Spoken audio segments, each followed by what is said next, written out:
luscious locks. Oh, hi, some jerk with a camera here, and welcome to my second ever episode on the 10th anniversary of Disney's California Adventure. I originally shot this episode in February of 2011, the month of the 10th anniversary, and it was released March 8th, 2011.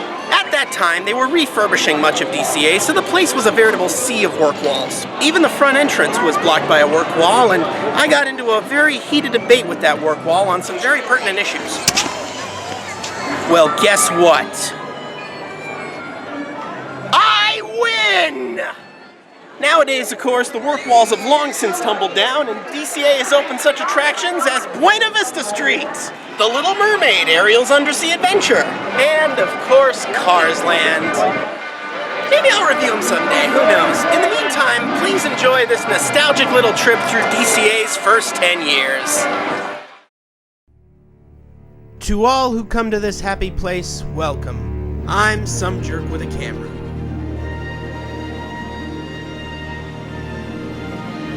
On February 8th, 2001, for the first time in almost 50 years, a brand new Disney park opened in Southern California. Located across from Disneyland, Disney's California Adventure celebrated the natural and man-made wonders of its home state of California. I'm here 10 years later, in February of 2011. I've been in a coma for the last 10 years, but the last thing I saw before the accident was a commercial for Disneyland's glorious new second gate. An exciting... Holy shit, a roaring mountain? Considering the huge celebrations they threw for Disneyland's 10th back in '65, 10 years of happiness for 50 million friends, and Disney World's 10th back in '81, Disney's California Adventure is planning one mother of a blowout. You can't spell decade without DCA, or ECD, or CAE for that matter. It's all discussed in my 2-week seminar, How to Spell Things with Other Things, next month at the Madison Radisson. But I digress. Come on, let's check out the birthday parade. Yes, DCA is turning 10 years old, and like most California 10-year-olds, it's getting its first facelift. You can barely swing a dead pope around here without hitting a work wall, behind which something new is being constructed, and there's not even a sliver of a 10th anniversary celebration anywhere. How did it come to this? Why only now are they building so much stuff? Why build a theme park about California? In California. In the first place? I'm gonna say altruism. Damn it, I never get these right. Ever since the 1980s, Michael Eisner wanted to expand Disneyland from, let's face it, the world's most famous local theme park, into a full-blown resort where tourists could spend days worth of money. And the best way to do this was to build a second theme park on the old parking lot and move parking to a brand new massive structure, the second biggest parking structure in the country, dwarfed only by the Detroit airport. Because if I lived in Detroit, I'd want to leave too. And if my car was built there, it'd probably get as far as the airport before it blew up. But what could Disneyland's second gate possibly be? The original concept of Westcott, a sort of West Coast Epcot, became too expensive, and Eisner really wanted to save up for that huge yacht to hold all his smaller yachts, so like any creative evil genius, he tried to solve the problem by digging deep into its essence. We want the tourists to stay in the park. Why do they leave the park? Mr. Eisner, sir, according to the market research we've done, people leave so they can explore the rest of California. Then we will bring the rest of California here!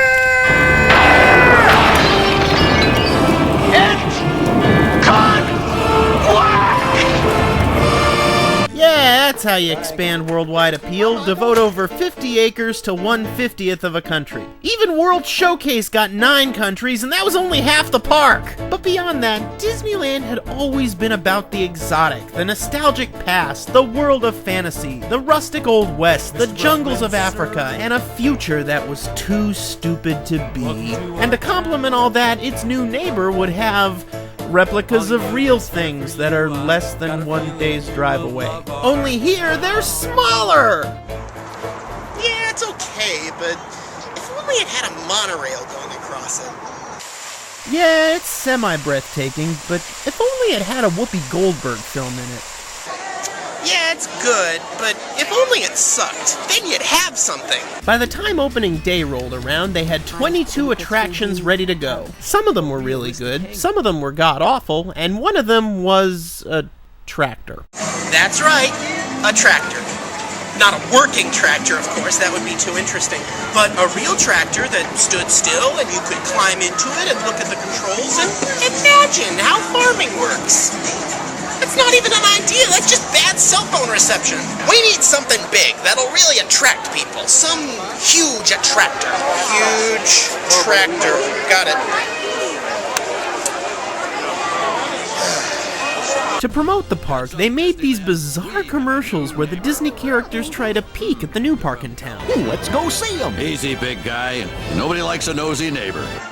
Kind of a mixed message. Look at that phenomenal theme park over there. Let's stay out of it. Why? Because they don't need us. They need us to promote it, apparently. Nah, they'll be alright. They have a tractor.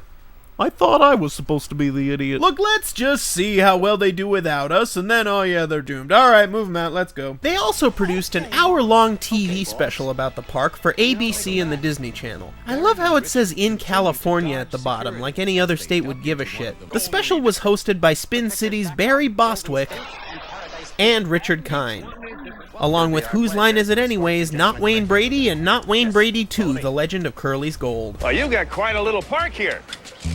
Whoa, whoa, whoa, whoa, whoa, whoa. This is hardly a little park. Okay, I missed something. When did hardly mean exactly? The special is mostly terrible, but it is kind of a nifty time capsule of what the park was like in its first year. And it's the perfect basis for DCA's brand new game show, Is It Still There? America's only game show, Is It Still There? I'm some jerk with a camera. Let's meet our contestants. From somejerkwithacamera.blip.tv, it's Some Jerk with a Camera!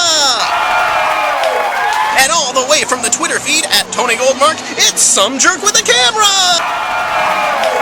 Alright, jerks, you both know the rules. You've both had those sound effects painfully implanted in your palm.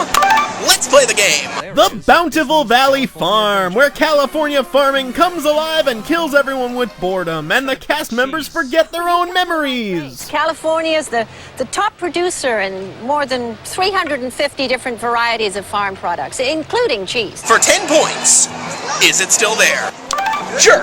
Hell yeah, it's still there, because who doesn't love tractors? Ooh, I'm sorry. Even as we speak, it's being turned into a portion of Cars Land. No dare at stake, no money changing place. Next question. The ABC Soap Opera Bistro. This special devoted 4.5 minutes to this soap-themed eatery with a long, pointless bit in which Not Wayne Brady thinks a bunch of soap stars are their characters. I'm an actress.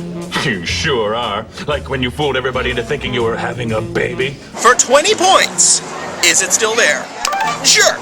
Well, jerk, you know I love my stories, and I'm pretty sure everybody's me, so I'm gonna say yes. Ooh, I'm sorry, it lasted less than 2 years. Only bored housewives care about that crap. Okay, the score's tied at 0-0, and now it's our final question worth 100 points, rendering this entire exercise meaningless. The Redwood Creek Challenge Trail with a... Who buzzed in? Jerk or jerk? It was jerk. Jerk, what do you think? Gone. It's gotta be gone, right? It was here, so it's gotta be gone. Jerk?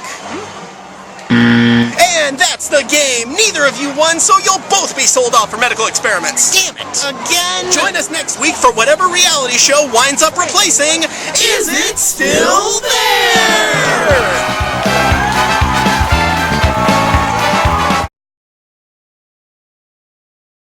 At last, the big day came. February 8th, 2001. Disney's California Adventure opened its golden gates and immediately failed to meet projected attendance.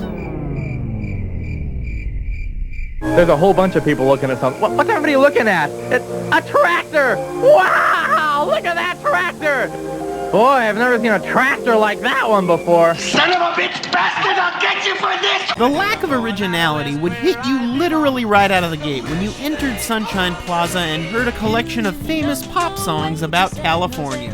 Because nothing says cutting-edge theme park like a K-Tel record! Now available from the Sunshine Plaza loudspeakers, it's Now That's What I Call Theme Park! Featuring a million familiar hits you're sick to bloody death of, because why create when licensing is way more expensive? Only from Disney, the corporation that hates money. But what about that most crucial element of a theme park success, the central icon? The huge towering structure that beckons you forward from the entrance. Would it be a fantasy castle, a towering tree of life, a ginormous golf ball, or something bigger and better than the three combined?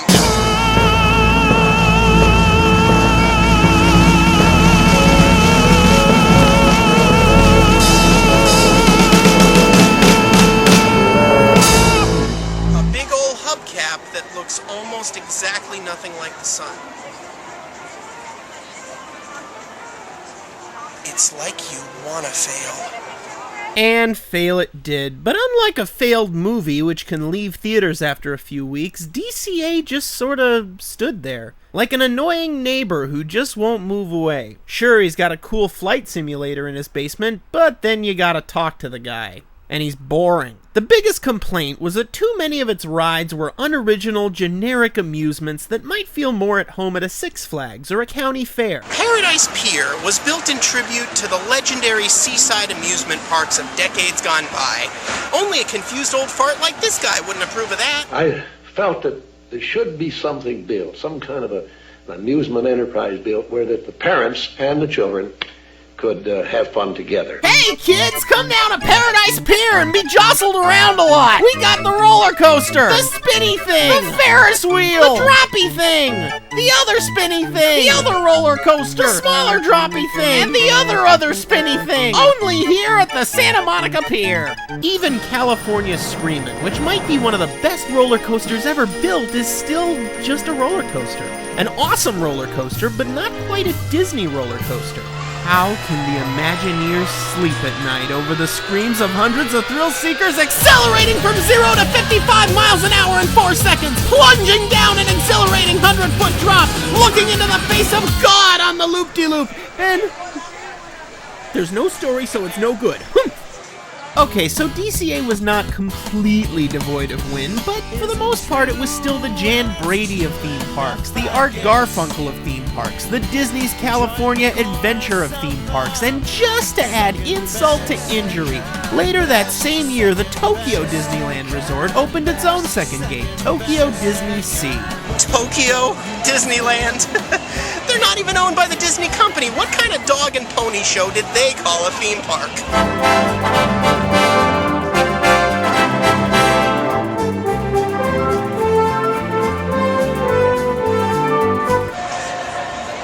The Japanese beat us in something that combines technology with artistry? How's that even possible? We're way smarter than well, no. Our cartoons are way better. Well, no. Our sexual perversions. We're taller. That's right. We are taller than them. USA! USA! I'm gonna go get drunk. So time marched on. The pointless musical Steps in Time was blown away by the winds of time, which also blew away the truly repulsive Superstar Limo. And the worst thing is, it blew away the tractor and now we have nothing to look at! Another common complaint was that there wasn't much in the park for little kids. So in 2002, they opened up Bugs Land after California's most famous insignificant blood-sucking parasites. Yep, too easy. A Bugs Land gave this park exactly what it so desperately needed. More generic rides! The spinny thing! The other spinny thing! The choo-choo train with the voice of a dead man! And the bumper cars that are too slow to bump!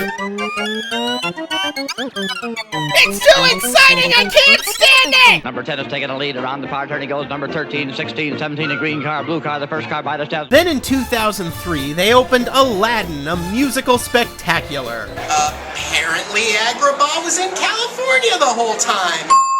Well, that does explain their customer service. Do you know what the penalty is for stealing? The show was a Broadway-style extravaganza filled with bad acting and even worse improvising. Ali. Way to showboat, princess. Then in 2004 came the Twilight Zone Tower of Terror, a haunted elevator drop ride that had thrilled guests at Disney World for 10 years and inspired a shitty Steve Guttenberg movie. But even with those astonishing 3 new things, DCA still wasn't quite a match for the greatest theme park of all time. So the folks at Disney rolled up their sleeves and basically gave up. They went 4 years before opening their next huge ride. They opened a couple smaller things like Turtle Talk with Crush and a Monsters Inc. dark ride, but no one seriously expected those to turn the tide. When Disneyland celebrated its golden anniversary in 2005, they barely mentioned DCA at all. We're here to celebrate 50 years of this wonderful, magical theme park. What's that? Oh, the thing outside. That's not a thing. You imagined it. It was a dream. You saw nothing. California. But that all started changing when Disney finally traded the SN in Eisner's name for a G. Bob Iger replaced Michael Eisner in 2006, and while Eisner had tried to sweep DCA's problems under the rug, Iger admitted in the press that the park was mediocre and promised to expand and improve it. And in 2008, the first fruits of those labors were seen with Toy Story Mania, a kick-ass 3D video game ride. It was the first thing on Paradise Pier that really felt like Disney had created it, and almost 3 years later it still gets massive lines, even in the off-season, and even with a home version available. Nothing could erode public interest in breaking dinner plates in 3D. Come here, you little fuckers, I'll break you yet! Fuck you, Mom! And that was just the beginning. Before long, they'd re-Disneyfy everything on Paradise Pier, starting with their new and improved Ferris wheel! It's the exact same ride, but now Mickey's on it! Hi, Mickey! He never waves back. They also turned the spinny thing into a different spinny thing, they're turning the other roller coaster into another roller coaster, and they dropped the droppy thing entirely. What more could you monkeys possibly want? You want money? Is that it? Is that it? Okay, there's $1 under every... See, there's not really $1. Sorry. Look, this money's gotta last us for like 5 or 10 years. I mean, we already spent the first $500 million on that giant Mr. Potato Head. It's a real potato we genetically mutated. It's gonna kill us all sometime in the next 5 years. Shh. You'll be playing. Oh, what a treat. So sweet. Then in 2010 came World of Color, a truly magnificent nighttime spectacle of water and music and color and light. DCA finally had a lot to sell, but they still couldn't quite use DCA to sell it. The Twilight Zone Tower of Terror at the Disneyland Resort. Toy Story Mania, now open at the Disneyland Resort. World of Color, only at the Disneyland Resort. Subtle. Look how small the word resort is. Then you'd get there and they'd be all, Hi! Welcome to Disneyland. If you're here for that cool new thing we've been promoting incessantly, it's in that park! The one that does exist, evidently. Who knew? And there's even more on the horizon. They're opening a shiny new Little Mermaid ride on June 3rd, and for next year they're building a brand new land based on the movie Cars, and turning that craptastic entry plaza into the extremely promising Buena Vista Street. And that's what these work walls are for. It's been over 10 years since Disney paved a parking lot and put up Paradise Pier, and only now are they really trying to make it worthy of the Disney name. I just wish they had started a couple years earlier so it could be done by now and they could celebrate their tencennial in style. Why do we even have 10 fingers if we're not going to use the number? Oh well. By 2012, assuming the Mayans were wrong and this doesn't happen, DCA will gloriously rebirth itself for a much better 11th anniversary, because they like to go one step beyond. In the meantime, if you're coming to Disneyland, don't be deterred by the work walls, embrace them, like this. Come here, you rapscallion. I mean, this isn't Wally World. They're not gonna waste everyone's time by closing the park for weeks. They put up work walls so they can keep the park open. A work wall means progress. A work wall means the future. A work wall means come back and give us even more hard-earned money next year. And what could possibly be more Californian than that? Until next time, I'm some jerk with a camera.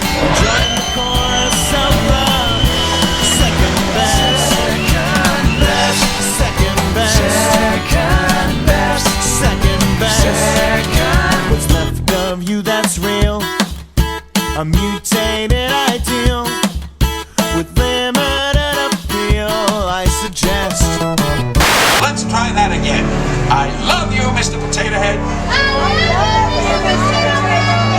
It demands your worship. Welcome to the Hotel California.